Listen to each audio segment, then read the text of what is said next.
The Texas Longhorns, for the 17th straight cycle, an SEC school, is once again on top. But it's been a minute since we've seen the Longhorns up there. What kind of statement did Sark make with this class, Andrew? Well, Emily, right in the post-Nick Saban era, I think we were wondering, hey, who's going to be the next top dog? And I think Kirby Smart is an easy answer to that question. But how about Sark? Texas 25-5 over the past 2 years. You look at them on the recruiting front, 4 straight top 10 ranked recruiting classes. And this 2025 group, that number 1 ranked finished first time in the 24/7 Sports era for the Longhorns. So, hey, they're losing a lot to the NFL draft, but you look at what's on the roster, what they're doing in the transfer portal, it's hard to see Texas going away. And they did great year 1 in the SEC. You look at the class as a whole, I know there's probably no bigger fan of Jonah Williams, 5-star safety, than yourself. But you look at that, you look at the massive win with Justice Terry down the stretch. I had heard for such a while, like behind the scenes, he's going to flip, it's going to happen. A lot of smoke was about Auburn, and then at the end, he ends up picking Texas. So a lot of excitement there, and didn't land at Georgia, but you got Khalil Lockett, Cade Phillips. This class is loaded, and then they go to Florida and land one of the best players in the country in Jamie French, where everybody kind of pegged him to Florida State, or obviously it was Alabama early on, or Ohio State following Brian Hartline, but you look at what the staff is doing. Steve Sarkisian, they are here to stay for a very long time.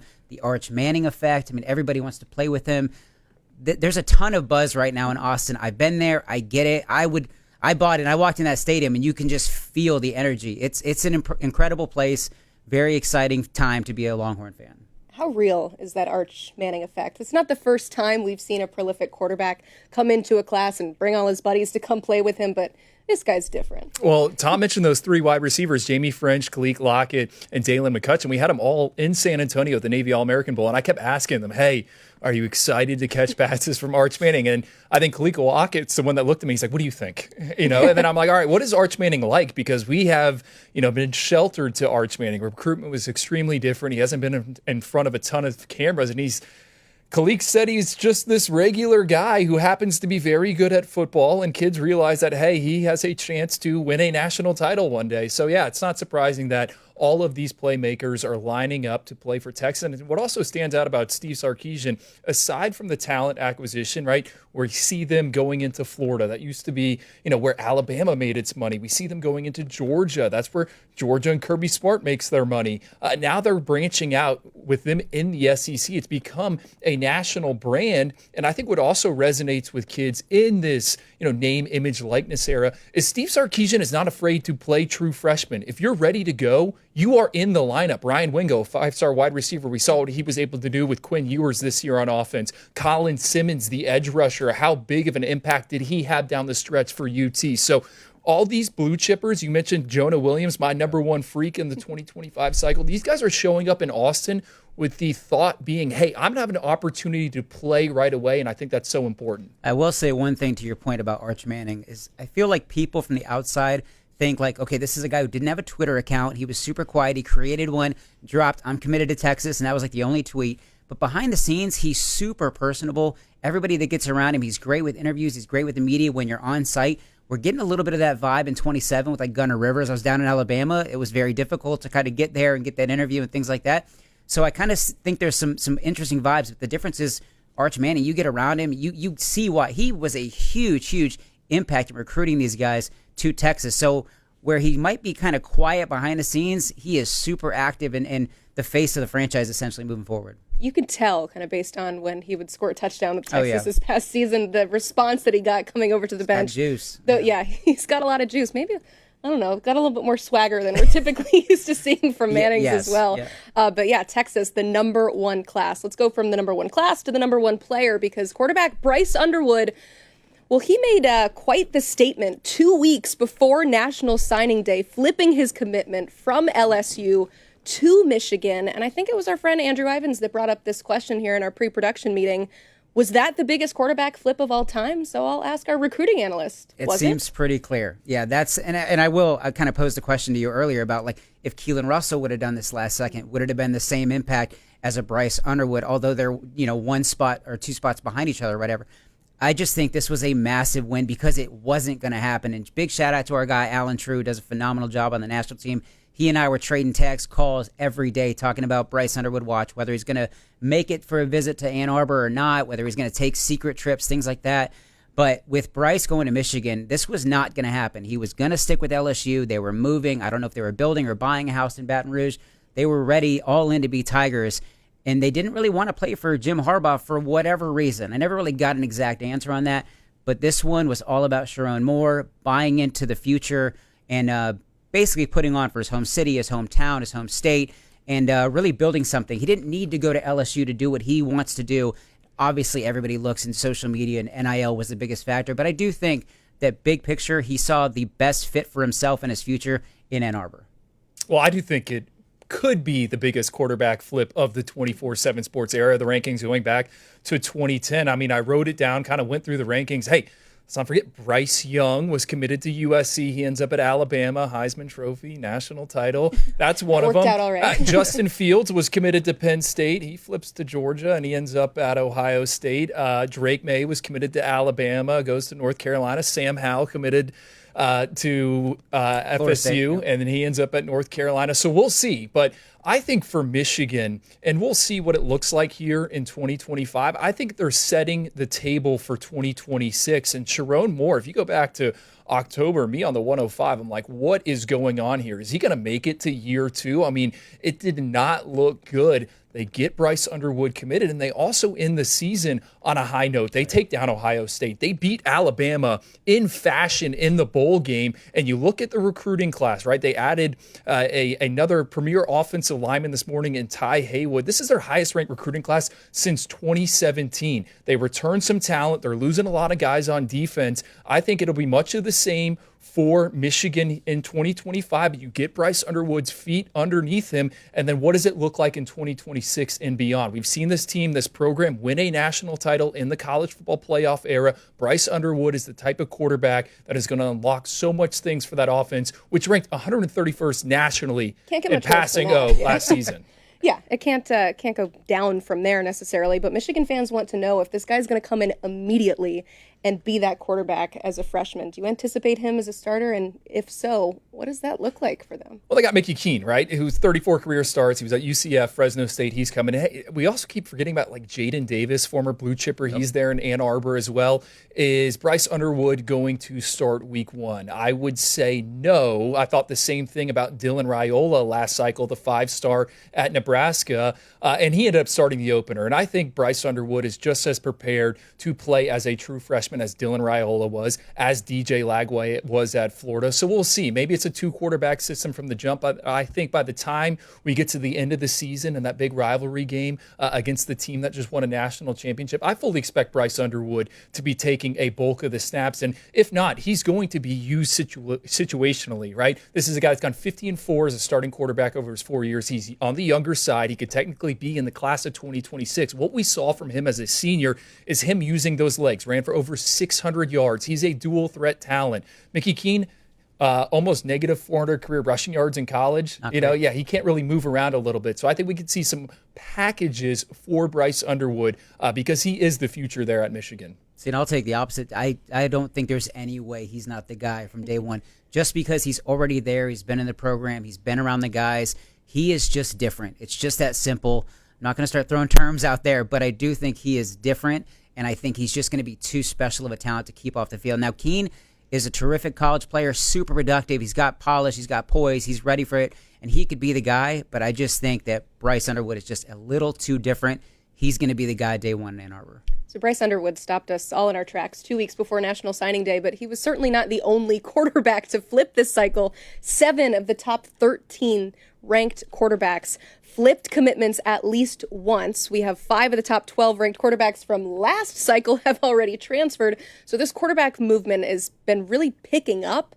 But why do you think it's at the quarterback position in particular, Andrew? Well, I think it's so clear right now that as soon as these kids don't think they have the chance to be QB1 at their respective school, they're moving on. right? And the coaching movement is certainly happening. Yeah, you have these name, image, likeness deals. Those are only going to ramp up more with revenue sharing. But these quarterbacks want to go where they think, hey, I can be the guy. And as soon as it becomes clear that they're not that individual, they're hitting the market, right? And if they're not in the transfer portal, technically, their representatives are, their agents are trying to find another home for him. And really, when you look at these projected starting quarterbacks in 2025, gone is the, wonder kids, right? The guys that got the COVID waivers and the red shirts and the medicals. Yeah, there's still some of them floating around, 5th, 6th-year players. But I think the theme heading into 2025, a lot of unknowns at some major blue blood programs. A lot of quarterbacks that we ranked high, right? 5 stars, 4 stars, that we just haven't seen much of.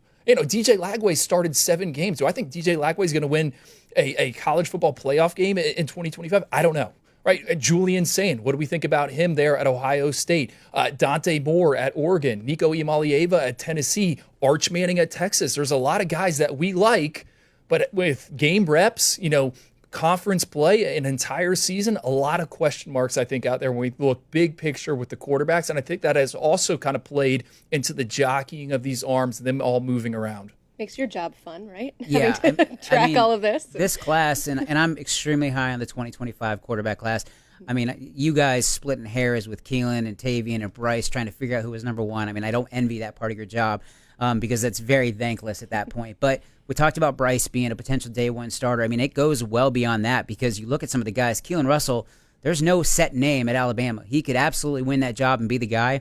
You look at USC. Everybody behind the scenes tells me that one of the biggest factors USC did in getting Hassan Longstreet to flip from A&M is because that he was not promised, but there's a real shot that he's the guy day 1 there.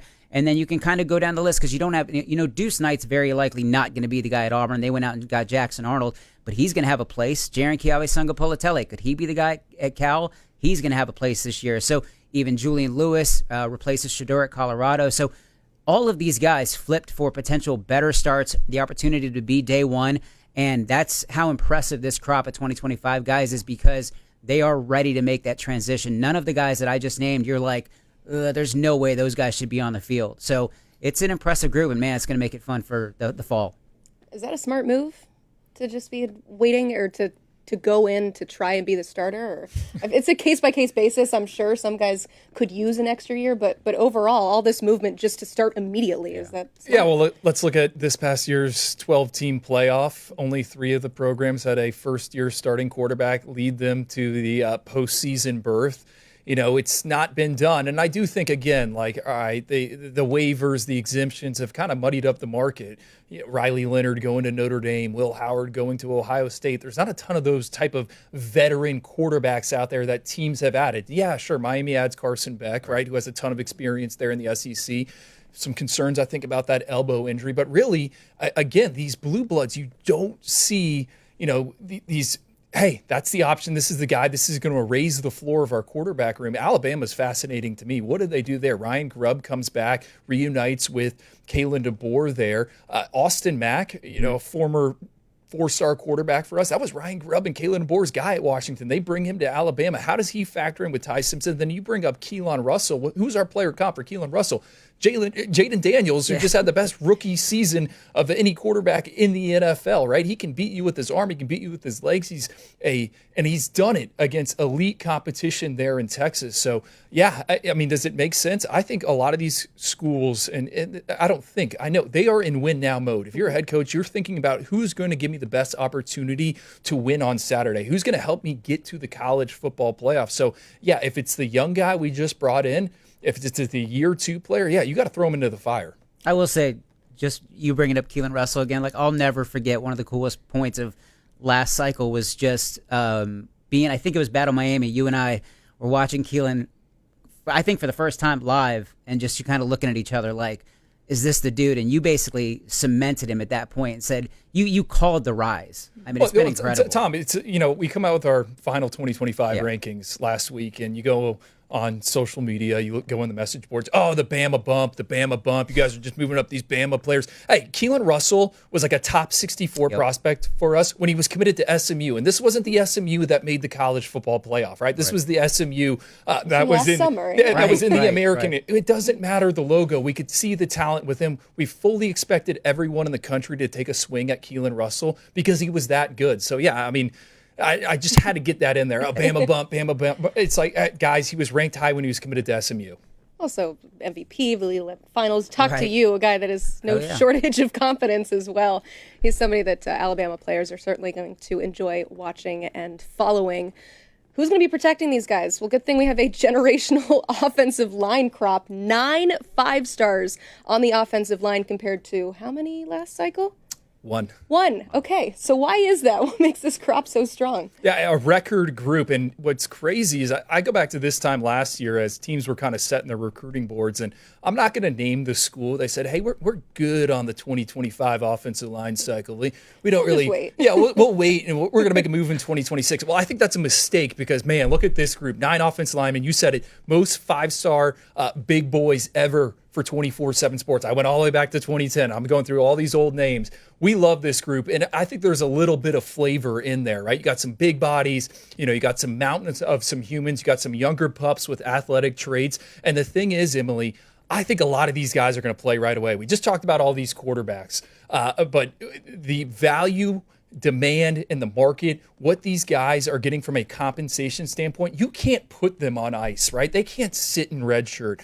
Your donors, the people that are funding your program, hey, we just paid for this 5-star offensive tackle. Why is he not out there, right? You guys are giving up sacks. I think a lot of these guys, and you might look at some of the depth charts and you're like, all right, no way this guy's going to be thrown to the fire. I think it's going to happen because we've seen it in recent years. 2 years ago, Caden Proctor at Alabama, Francis Mawanoa at Miami. This past season, Jordan Seaton at Colorado. All those guys played, and they took their lumps early on. But you look at all 3 of those tackles now, they're viewed as some of the top players in all of college football. So I don't know which one of these guys is going to be, hey, a week 1 starter, but I think a lot of them are going to play. The other thing, 9 inside the top 32. I think you can keep going down the rankings. I think there's a lot of guys with NFL upside that, hey, maybe we just didn't have a spot for them in the 32, but this group is going to net a ton of pros. Carius Kern at LSU, Will Black at Notre Dame. We love those guys. Jackson Lloyd at Alabama. The strength of this class is the beef up front. Last year was the wide receivers. We stood here. We said, hey, Jeremiah Smith, Cam Coleman, all these guys are going to cook. I think the offensive line is the story in 2025. Be ready. It's the big boys up front. It's a great group. And I really think a lot of the guys truly chose the right school, the right fit, for a lot of the right reasons. You kind of look at Michael Fasusi. I feel like that was a connection to being closer to home, but also Bill Biedenbaugh playing a huge factor. And then you look at Andrew Babalola, who early indications were he was going to go to Stanford, and that was really a thing because of academics. But with Michigan, he finds the best fit. He's going to get developed, no question about that, but he's got that nice blend of academics and athletics. David Sanders Jr., we talked about him a ton over signing day. Elite talent, early playing time. He's probably going to be the starter day 1, potentially on the right side. But he chose, again, Tennessee, no question. NIL was a great factor there in terms of just setting the tone early with his process, but chose Tennessee for an opportunity to play early.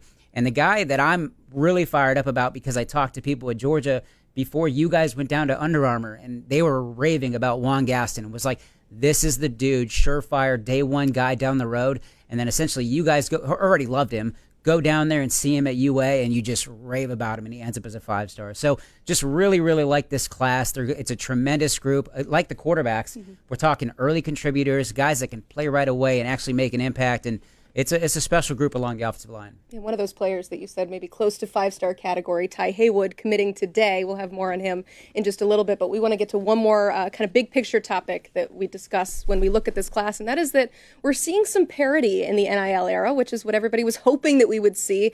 19 different schools signing a 5-star in this group, which means that there is talent going all over the place. And it's no secret, NIL, of course, is a big feature in that. But why do you think that we're now finally starting to see that talent get moved around a little bit more? I mean, I think it really does go back to what you just said. And NIL is making an even playing field. You look at like an SMU that it's pretty clear they're throwing some good money around, and rightfully so, because it's allowed and you can. which I love that. Right. And I love that. And I think that's what makes this college football playoff was the most enjoyable for me, sitting back from a fan's perspective, just kind of watching it all play out, because there was no point where it's like, all right, for a fact this team is going to beat this team. They're just overmatched. They're better.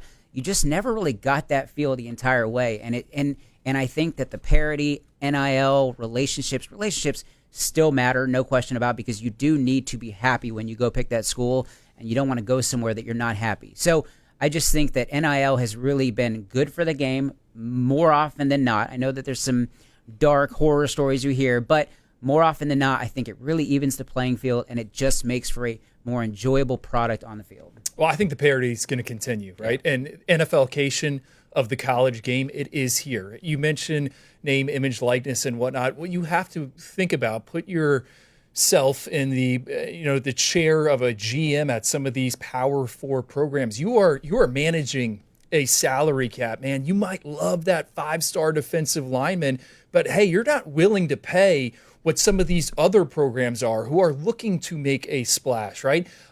Duke just signed their highest ranked recruit ever. Georgia Tech had a signee in the top 32. SMU, you just mentioned it as well. Kansas State. I think with revenue sharing, with where we're going to get here very soon, house settlement and all that stuff, some of these programs that, hey, maybe they don't have the biggest collective out there. They don't have a huge pool of money that they're already working with. And now all of a sudden, hey, we got $16 million, $18 million, $20 million, whatever it is. You can make some more, a better looking offer than some of these programs that have all these guys on the books, that already have guys slotted for certain positions. And the other thing, schools are getting very, very, very creative. There's talk inside the NCAA of potentially splitting scholarships. So now you can carry 105, right? 85 players used to be the number. Hey, well, maybe we have, 86 and 87 and they split a scholarship. We'll pay them some NIL. So it's the game is changing, and whoever's going to have the advantage is whoever can figure out the salary cap the best. Talk again with these college football playoff regulars, the people that make the decisions inside those buildings, they're looking for an advantage, right? They are going and they're meeting with these NFL front offices. Hey, where can we find some value? And I think a prime example, Sunday night Super Bowl, yeah, you think it's a lot of free agents that are making the difference. No, Kansas City Chiefs, Philadelphia Eagles, it's a lot of draft picks that they are hitting on. And it's not just the first rounders, right? They find the value day 3, right? Your 4th, 5th, 6th, and 7th round picks. It's the same thing in high school recruiting. Yeah, you want the guys at the top of the class, but really where you get the value and make an impact, that back end. What does the back look like? What do the 3 stars look like? What do the 4 stars look like? Hey, because they're going to be cheaper. And if you can create value, it's going to give you a massive advantage. Yeah, and you're going to see when we go through classes 1 through 20, you're going to see your regulars, Ohio States and Alabamas and Georgias still at the top, but they're not signing the 7 5-stars. You are seeing that divided out a little bit more. And so when we go class by class, you'll see this distribution of talent here in the NIL era. But let's get to what happened today.